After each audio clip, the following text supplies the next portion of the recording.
예, 빛으로 살아가리라. 우리 지자님께서 선곡을 너무 잘하신 것 같습니다. 오늘 성찬을 마치신 우리 성도님들이 고백해야 될 신앙의 그런 고백이라고 생각을 합니다. 하나님께 영광이 되고 은혜되는 그런 귀한 찬양 진심으로 감사드립니다. 2024년도 맥주절을 맞이해서 우리가 성찬을 한다는 것, 이 성찬을 통해서 영육 간의 새로움을 얻는 것은 교회적으로나 개인적으로 큰 의미와 축복이 아닐 수가 없습니다. 그러나 성찬은 아무나 행할 수는 없습니다. 고린도전서 11장 27절 말씀 보게 되면은, 그러므로 누구든지 주의 떡이나 잔을 합당치 않게 먹고 마시는 자는 주의 몸과 피를 범하는 죄가 있느니라 말씀했습니다. 예배모범, 총회원법 예배모범을 보게 되면은 성령을 거스리는 자, 교리를 모르는 자, 교회를 부끄럽게 하는 자, 또 무슨 은밀한 중에서 짐짓 범죄한 자들, 이들을 성찬을 참석하지 못하도록 하라, 이렇게 교회 헌법은 명령하고 있고, 또 입교하지 못한 어린아이들은 아직 이 교리를 분별할 수 없기 때문에 성찬에 참여할 수가 없는 것입니다. 성찬을 참여한다, 그 임의대로 성찬을 참여한다는 것은 주의 몸과 피를 범하는 죄가 된다. 주의 몸과 피는 구속사의 중심이신 예수 그리스도의 전부라고도 할 수 있겠는데, 그것을 범한다는 것은 그 예수님의 피로도 해결이 안 되는 그 범죄에 머물러게 된다는 것이에요. 오늘 본문을 볼 때 놀랍게도 우리가 읽으셨던 구절 앞 구절에는 뭐가 있는가? 그 가롯 유다가 마지막으로 주님께 얘기하는 그런 장면이 기록되어 있습니다. 25절. 예수를 파는 유다가 대답하여 가로되 라삐어 내니까 대답하시되 내가 말하였도다 하시니라 하면서 이제 성찬으로, 이 만찬, 주의 만찬으로 장면이 옮겨지고 있는 것을 볼 수가 있습니다. 이것은 주님께서 가롯 유다가 성찬에 참여하는 걸 원치 않으셨고 나가는 것을 기다리셨다는 거죠. 그런 가운데 우리는 성찬에 참여하는 자격자로 이 시간에 내가 온 것 같지만 하나님께서 우리에게 그 은혜를 허락하셨다는 것을 믿으시길 바랍니다. 그럼 오늘 우리가 받는 복이 뭐냐? 성찬에 참여하는 자들에게 주시는 복은 무엇인가? 간략하게 세 가지로 말씀드릴 때, 첫 번째는 주님의 영적 임재를 체험하는 복이다. 주님의 영적 임재. 우리가 깨어서 영적으로 성령에 충만할 때는 분명히 이러한 하나님의 영적 임재를 느낄 줄로 믿습니다. 성찬의 가장 큰 축복은 주님의 영적 임재를 체험하는 것. 떡은 주님의 몸이라고 말씀했죠. 마태복음 26장 26절. 저희가 먹을 때 예수께서 떡을 가지사 축복하시고 떼어 제자들에게 주시며 가라사대 받아 먹으라, 이것이 내 몸이니라 하시고, 예수님의 몸을 예표하는 떡은 영생의 말씀을 상징합니다. 요한복음 6장 48절과 51절에서 말씀했죠. 내가 생명의 떡이로다. 나는 하늘로서 내려온 산떡이니 사람이 이 떡을 먹으면 영생하리라. 나의 줄 떡은 곧 세상의 생명을 위한 내 살이로다 하시니라. 비유죠. 결국 예수님의 말씀이 주님 주시고자 원하는 그 떡이었어요. 영생의 말씀. 우리는 말씀을 들음으로, 성경을 통해 주시는 말씀을 들음으로 영생의 말씀을 사실 먹고 있는 것입니다. 그러나 또 하나의 방법이 뭐냐 하면은 우리는 성찬을 통해서 예수님의 몸을 먹을 수 있다는 거예요. 예수님의 몸을 예표하는 떡을, 바로 주님 떼어주신 떡을 성찬을 통해서 먹고 마실 수 있는데, 그 순간에 주님께서 내가 영적으로 임재하겠다. 포도주를 마시는 순간, 우리는 떡과 포도주를 먹고 마시는 순간에 영적으로 임재하고 그 순간에 다시 주님과 함께 하나 되는 순간을 맞이한다. 이것이 바로 성경이 우리에게 가르쳐주는 성찬의 성경적인 의미입니다. 우리는 이미 주님과 하나 되었지만 다시 주님과 하나 될 이유가 무엇일까요? 성찬을 통해서 하나님과 다시 화평이 회복되었다. 이게 하나됨의 의미라고 할 때 에베소서 2장 14절 말씀이죠. 그는 우리의 화평이신지라 둘로 하나를 만드사 중간에 막힌 담을 허시고. 이미 우리는 예수님을 믿을 때 이미 주님과 하나 되는 그 체험을 얻고 자녀가 되었습니다. 그러나 여전히 우리는 그 은혜를 잊고도 온전한 신앙생활을 하지 못함으로 스스로 부끄럽고 하나님 앞에 늘 섭섭함으로 다시 뭔가 하나님과 우리 사이에 거리가 멀거나 아니면 중간에 막힌 담이 생기는 우리가 이러한 불신의 생활을 할 때가 있다는 것이에요. 그러나 하나님께서는 성찬을 통해서 영적으로 우리에게 주님과 함께 하시는 은혜를 주심으로 인해서 우리가 다시 주님과 화평하게 되고 회복시켜 주시면서 다시 주님과 우리를 평안에 매는 줄로 이렇게 꽁꽁 묶어주신다. 에베소서 4장 3절 말씀입니다. 평안에 매는 줄로 성령의 하나 되게 하신 것을 힘써 지키라. 아까 빛으로 하나 되리라. 이제 우리가 오늘 받은 은혜를 어떻게 합니까? 힘써 지키라. 힘써 지켜야 한다는 것입니다. 우리는 성찬을 통해서 떡을 먹고 포도주를 마시는 순간에 주님께서 그렇게 인정해 주신다. 영적 임재를 우리는 체험하게 됩니다.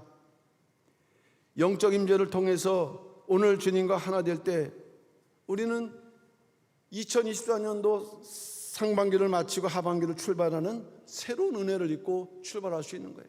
네가 어떻게 생각하든지 내가 기억하지 아니하리라.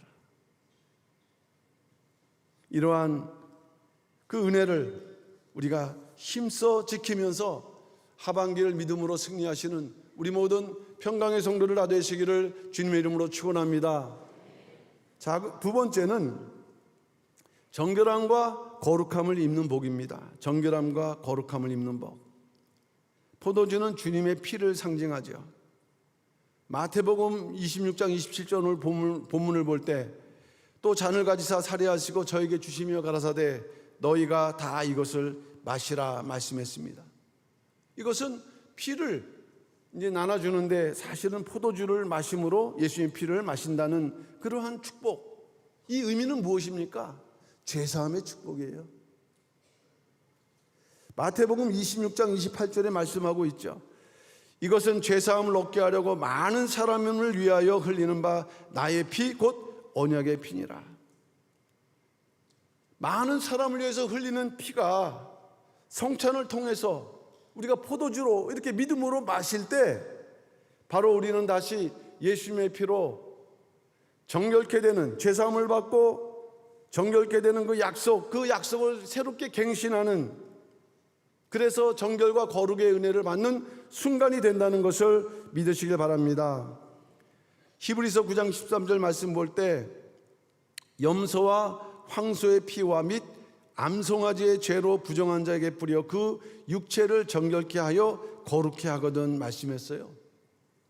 지금 읽은 이 히브리서 9장 13절은 구약 제사를 드릴 때 염소든 암송아지든 황소든 간에 제사를 드릴 때 그 순간만큼은 제사를 통해서 그 자기의 죄로부터 정결케 되고 거룩해 된다고 말씀하는 것이에요.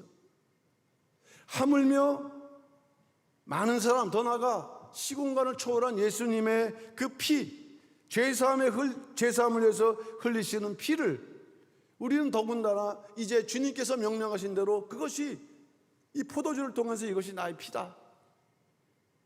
또 떡을 통해서 이것이 나의 몸이다. 그 맛을 마실 때 이미 우리는 죄사함을 받았어요. 온몸은 깨끗해졌습니다. 그러나 문제는 늘 우리가 생각하면서 짓는 이 발 씻는 죄. 때때로는 이 발 씻는 죄가 해결이 안 돼서 우리 모든 그러한 생활을 어렵게 만드는 이런 죄들.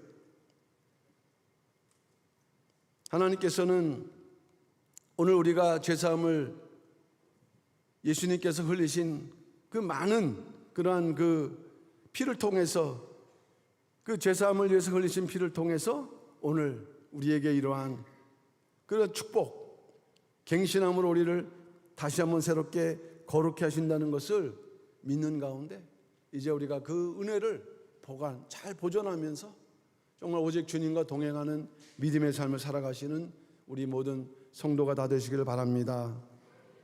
거룩함과 화평함이 없으면 주님을 다시 볼 수 없다고 히브리서 12장 14절은 말씀했습니다. 모든 사람으로 더불어 화평함과 거룩함을 조처라. 이것이 없이는 아무도 주를 보지 못하리라. 이 주를 보지 못한다는 게 얼마나 정말 중대한 말씀입니까? 우리가 주님을 만나기 위해서 이렇게 신앙생활을 하는데, 근데 우리가 말씀과 기도 또 더불어서 성례, 성찬을 통해서 이 거룩함을 이루어 간다. 평상시에는 말씀과 기도로 자기의 거룩함을 지키고, 또 성찬 때는 성찬을 통해서 주님 주시는 떡과 포도주를 먹고 마심으로 주님을 체험하고 거룩함과 성결함으로 다시 한번 우리가 거듭나는 순간, 어찌 보면 우리에게 다시 한번 성찬할 수 있는 기회를 주셨다는 것을 믿으시길 바랍니다.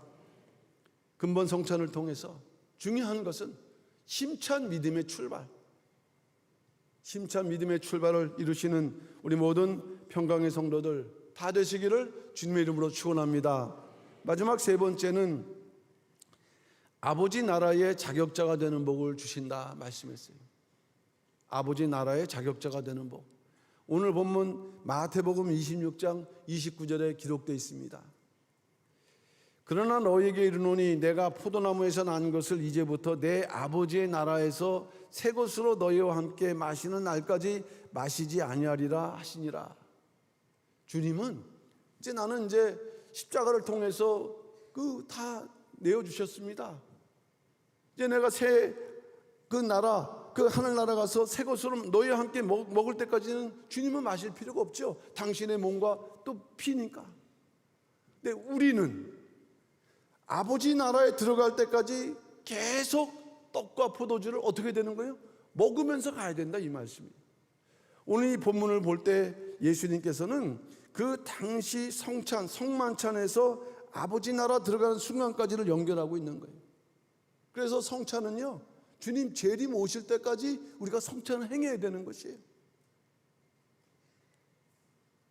그러니까 성찬을 행할 수 있는 자격자, 그 당시에 성찬을 행함으로 내가 그 순간만큼은 아버지 나라에 들어갈 수 있는 자격자구나라는 것을 스스로 인정하고 하나님께서 인정하시는 순간이 되는 것입니다. 이 아버지 나라가 어떤 나라입니까? 우리가 반드시 들어가야 되는 생명나무, 즉 새 예루살렘, 영원한 세계. 성찬을 행하여 자신을 거룩해 하는 자만이 새 예루살렘 들어갈 수 있어요. 계속 우리가 성찬을 미루는 생활을 한번 해보세요. 이 땅에서도 성찬을 미루는데 그 나라에 들어갈 수 있는 공력이 되는가? 그러니까 지금이 안 되면은 이후로는 더 힘들어진다는 것을 우리는 아셔야 돼요. 그러니까 지금 이 성찬은 나를 점검하는 것이죠. 마태복음 22장 14절, 그 두루마기를 빠는 자들은 복이 있으니 이는 저희가 생명나무에 나가며 문들을 통하여 성에 들어갈 권세를 얻으려 함이로다. 오늘도 우리 두루마기, 저는 오늘 성의를 입었습니다만 여러분도 보이지 않는 하나님께서 입혀주신 두루마기를 다 입고 계시다는 것을 믿으시기 바랍니다. 근데 이것을 세탁을 해야 되는데 일반 세탁소에 세탁하는 게 아니고 말씀과 기도, 또 성찬, 세례와 또 성찬, 성례, 두 가지 말 방법 외에는 다른 방법이 없어요. 여기에 문제가 생기면은 모든 것에 문제가 생기는 거예요. 고린도전서 11장 26절, 너희가 이 떡을 먹으며 이 잔을 마실 때마다 주의 죽으심을 오실 때까지 전하는 것이라. 주의 죽으심 오실 때까지, 내년에도 우리 성찬해야 됩니다. 우리 교회는 매년 한 번 성찬하지만 경우에 따라서 2번을 하기도 해요. 중요한 것은 내가 그때마다 성찬을 참여할 수 있는 마음가짐입니다. 아까도 말씀했지만 참 이 자격 안 되는 교리를 모르는 자, 더 나아가 교회를 부끄럽게 하는 자가 어떻게 성찬을 참여할 수 있습니까? 매번 나 자신의 두루마기를 빨고 새 예루살렘에 들어가는 자격이 되는구나 라는 그런 믿음의 결단, 부족하지만 내가 빛으로 살아가겠다라는 각오, 그냥 떡과 포도주를 먹는 게 아니에요. 바로 그러한 중요한 먹는 순간에 바로 우리가 큰 약속, 갱신이 된다는 것. 이러한 믿음으로 성찬에 다 동참하시고 더욱더 힘차게 나아가시는 우리 평강의 성도들 되시기를 주님의 이름으로 축원합니다. 결론적으로 말씀드립니다. 오늘날 교회는 이탈측과의 대립 상황으로 나뉘어져 있습니다. 이제 현재 저들은 교회의 모든 것을 흉내내고 있어요. 그러면서 자기들이 옳다라고 성도들을 따르는 교인들을 미혹하고 있습니다.